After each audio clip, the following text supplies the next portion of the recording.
It was winter 2012 that I was walking with my friend Sonia down the streets of Kabul, buying warm clothes for the street kids, which they have no house and they are poor. By then, I had already done 8 exhibitions, mainly like making arts for women, violence against their women, their freedom, and their dream. But I knew that was not enough for me, and I wanted to touch every aspect of life in a deeper way in Afghanistan or overall in Kabul that I'm living. So 5 children, 4 boys, 1 girl has participated in what I called the Street Angel. The aim was to record every day's life through their eyes, how they see life. For me, I have a family, I have a house, I have a food. So if you ask me how do you see life, I will say like life is beautiful. But how about these kids? I wanted to show life through their eyes, not only by words, but by actions. I wanted to see that how they see life. So friends from abroad provided me with the cameras, like from London as well as Germany. His name is Guy Smallman. He's a photojournalist based in London. So I talked to him and I told him that this is the idea. He said that he promised that he's going to help me. So 5 children, I walked down the street of Kabul talking to the kids and see if they're willing to work with me. And I would pay them as they were working for their families. So 5 children that they decided to work with me. So we started training them the basic steps of photography and how to use these cameras. Within a week, they took 900 photos, like during the 5 days, I can say, not in a week. So they took 900 photos, but unfortunately, most of those images are showing poverty, showing like being poor, like doing hard works. So, but the aim was to see how they see life, and we did it. Najib, he washed cars during the day, and he's the artist of this art which you can see behind me.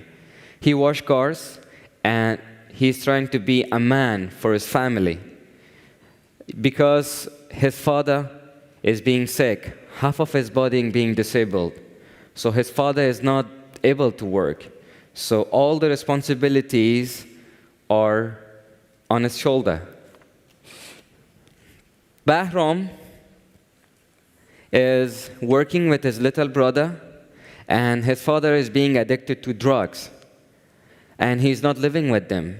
Bahram is doing 2 jobs in a daytime. He sells chewing gums as well as he shines boots, so he can save time and earn more money for his family and to keep his mother smiling and happy. Mateen is the eldest one among these little artists. He was passionate, and he is also going to a school. And he took this picture while his brother was sleeping. It was midnight, what he told me. There are also street kids that they are working. He stood up and he let them to sleep, and he took their picture. He took their picture and he brought it to us. He washed cars also, and he's going to a school. Ahad, his father has left the family, and maybe he wanted to live for himself. So he's not living with them now. Ahad and his sister and his little brother, they're working, and they're trying to earn some money for their families. They shine boots as well, and they're going to a school. Zahra is the only girl in our team. She is powerful, she's strong, and she's gentle too. She took this picture and she brought it to me, and she said that this is my work table. These are the tools that I'm playing with to earn money. And maybe, like her future, but hope not. That's why, like we came up and we wanted to help them. Those 5 days were not just simple days for me. We laughed and cried together. And we talked about their families. And they told me how their families are counting on them, because if one day they don't work, they have no food to eat. They told me that it's very important to work, and pass life somehow, These are the kids that they don't know when their birthday is. Yet they know how to sing happy birthday in English. Trust me, we did it. And, they're powerful, they are strong. And how do I know this? Because I was exactly one of them.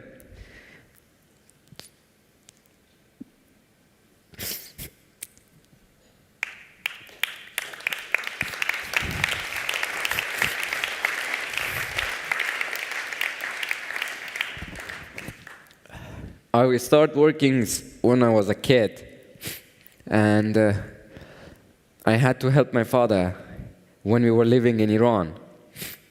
So, I was 3 years old that we left Afghanistan, although it was not an easy decision to take for my father, because we had everything. We had house, we had color TV, we had everything, but we had to leave everything behind, and we had to go.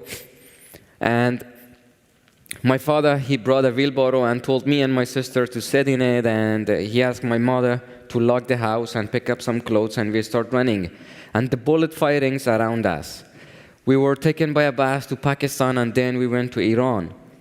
We had no money and few relatives in Iran. My father has decided that we will stay and we will make our life over there in Iran. At the age of 7, I joined a high school. I went to a school in a hope for a better life, that maybe we will return to our homeland and we will have a good life. Till 5th class of high school. I'm sorry.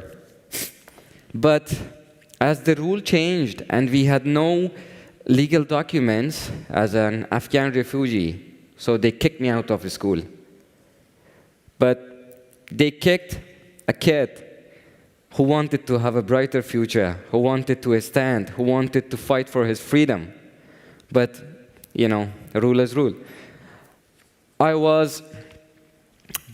And by the age of 13, I worked with my uncle, and who was making clothes, and he taught me how to make clothes. And in a hope for a brighter and a better future, that we will return to Afghanistan.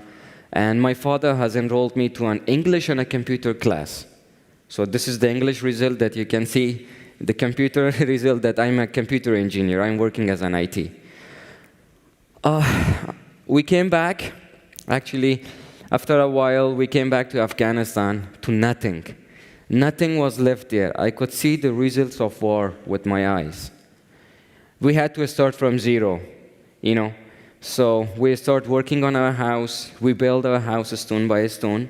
And I got a job, a part-time job with the Ministry of Frontiers as a computer operator. And in the meantime, as knowledge is power, I wanted that power in my life. That's why I went back to a school and I said that, let's do it. So I went to a school. I again started studying. I finished my high school. But again, I was still underage. So my government as well, I was not allowed to work. So they said that, we cannot keep you because you're still a kid. I was a kid. So I had to leave. But to help my family, I needed a job. So I joined a private company as an IT help desk. I was answering calls and cleaning computers. So working with computers and playing around has brought me closer to the graphic designs.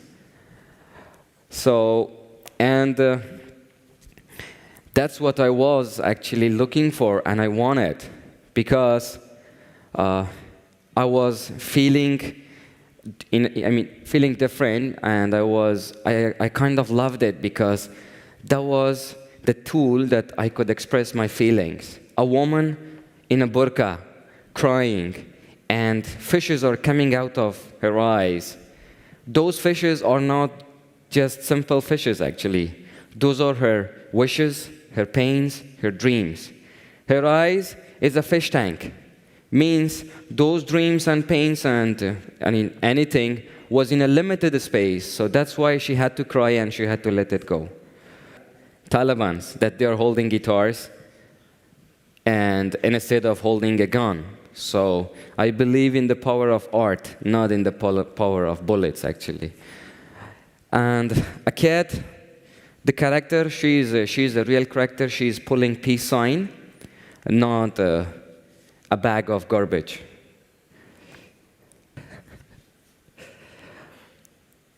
I believe that each and every street of Afghanistan had something to say. And that's why I wanted to be a voice for unsaid words and for voiceless people, and bring those voices outside Afghanistan's border. That's why I'm here today at TEDxBerlin HIGh to talk to you guys and to show you some of those little arts that I made and to talk, to convey whatever I have in my heart. Most of them were tears, I'm sorry.